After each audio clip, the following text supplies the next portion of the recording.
Alright, here's my audience, Katie and Mike.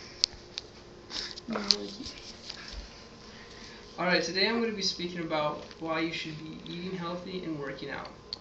70% of what happens to your body is what you put in it.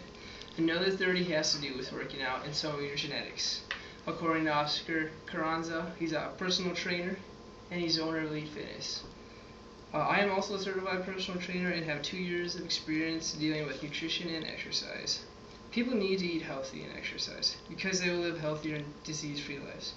I'm going to explain how many Americans are affected by being overweight and obese, the risks, what types of food to eat, and why you need to exercise regularly.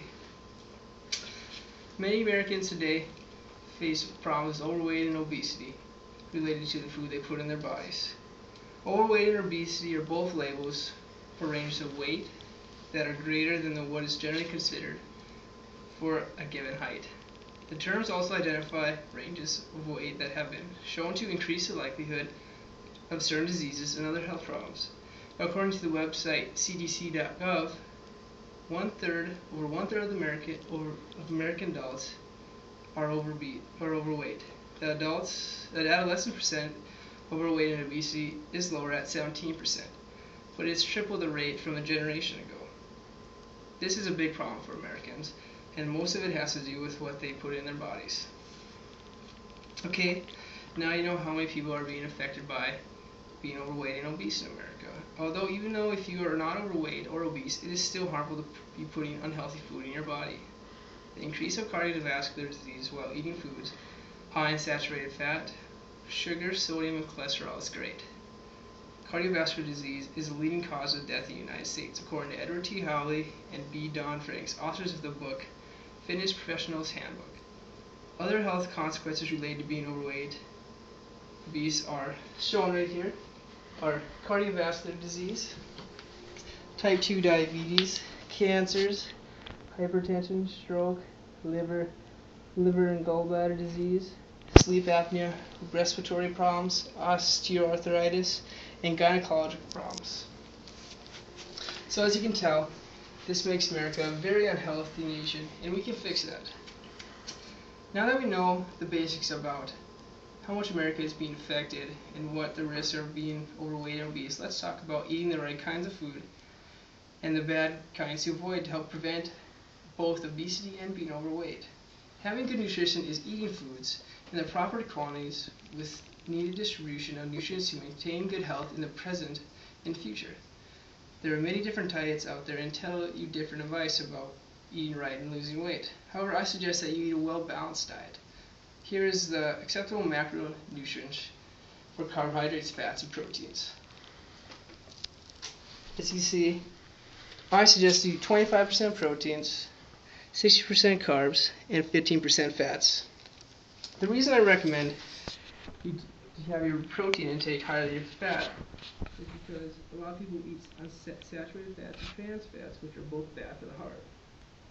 Trans fat is commonly found in the processed baked goods such as cookies and cake. Saturated fats primarily come from animals and plants. Another fatty substance I'm going to warn you about is cholesterol. You should not consume more than 300 milligrams each day, and to lower your blood lipid profile, you should adjust your intake to 200 milligrams. Cholesterol is directly related to cardiovascular disease, and you should limit your intake of foods such as egg yolks, red meats, cheeses, and organ meats, according to the online news article Cutting Cholesterol, an Uphill Battle, written by Jane E. Brody. Keep your fat intake lower because America's leading cause of death, as you already know, is cardiovascular disease. And it's linked to the intake of fats. You should eat healthy fats found in fish, vegetable oils, nuts, avocados, and soybeans. Now we've talked about the bad and good fats. Let's switch our attention about what kind of proteins and carbohydrates you should be eating. Let's first talk about carbohydrates. Their primary function is to provide energy for the body. Like animals, if we eat lots of grains, we become fatter. As you can see the problem here, we need carbohydrates, but they also can make you fat. This is why you need to eat complex and nutrient-dense carbs that your body needs. Simple carbohydrates such as candy, soda, syrups, and white rice, white bread, and other processed food are known as empty calories and add to weight gain, according to the online article Carbohydrates in the New York Times. Some examples of complex carbohydrates are starchy vegetables, whole grain breads, brown rice, and granola. The reason you should eat nutrient-dense carbs is they have more essential nutrients. Also, you need to keep the added sugar to a minimal in these carbs because that will add to fat gain. And now to the protein. Protein does many different things in the body, such as fight disease, carry oxygen, clot blood, act as a messenger, and much more, says the online article Protein and Diet from the New York Times. As foods you should eat to get the amount of protein needed are chicken, turkey, fish, egg whites, and certain veggies such as broccoli and spinach.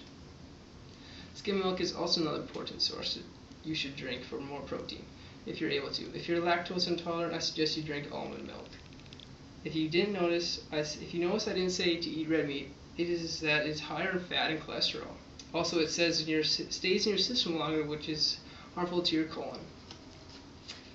Now you know what kind of carbohydrates, fats, and proteins to eat. So let's move our attention to why we should be exercising as well. We all know exercising is good for us, but still many people do not engage in physical activity. Being a sedentary person is harmful to your health. You see, I have two hearts running together, promoting heart health. So people know that physical activity is necessary for good health, but over 50% of adults in America do not meet the physical recommendation of 30 minutes of moderate intensity daily exercise.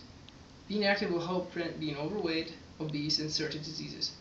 I believe everyone should be active, and that 30 minutes a day is a start, but it is not enough. From my past experience as a personal trainer, I have seen clients who work out 60 minutes a day, at least 4 times a week, see the best results. Not only are they healthier, but they also feel a lot better about themselves. An active lifestyle enhances the quality of life. Researchers have found that doing little is a major risk factor for heart disease. Again, we are back to cardiovascular disease, which can be prevented by doing exercise. Not only can exercise prevent certain diseases, but it also can benefit the body in other ways.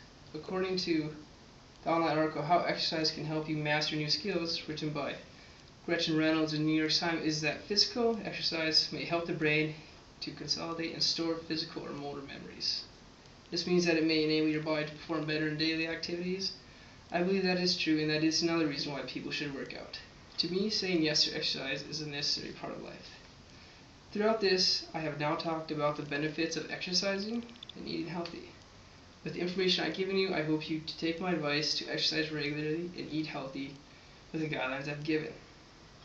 People need to eat healthy and exercise because they will be healthy, live healthier, disease-free lives.